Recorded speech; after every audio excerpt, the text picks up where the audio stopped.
Всех приветствую на моем канале.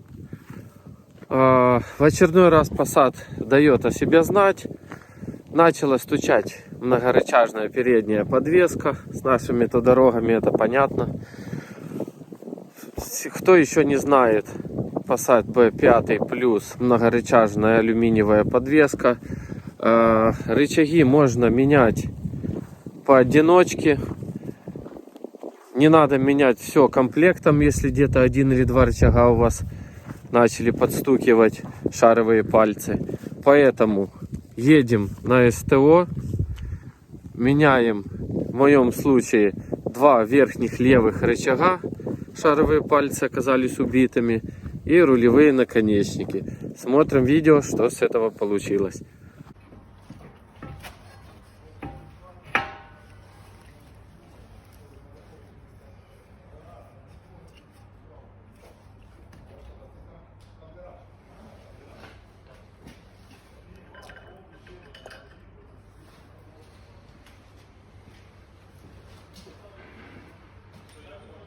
Замена передних верхних рычагов.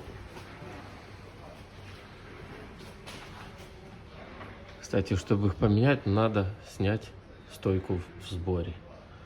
Откручивать под капотом. 3 болта и снимается стойка.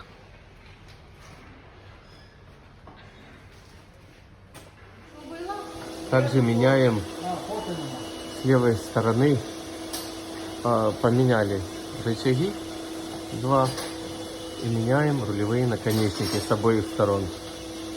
Вот так они забиваются. Вот и собственные рычаги, которые сняли. Ставил я оригинал Audi Limfjorder. Есть метки. Оригинальные рычаги, пальцы убитые. Слышно было, как стук по подвеске, когда едешь на неровностях, особенно на ямках, очень сильно. Как видите, палец убитый. Здесь вообще он легко болтается, то есть это все. Также рулевой наконечник вообще убитый в говнище. Что тут говорить. Вот так выглядят рулевые наконечники. Так верхние рычаги. Вот это верхний, получается, задний, как его называют. Это верхний передний.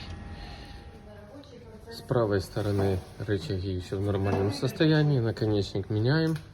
Самое тяжелое, что выкручивать вот эти вот болты, да?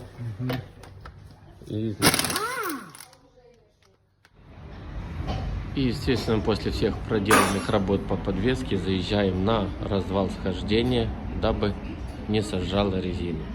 Ну, в принципе, на этом все.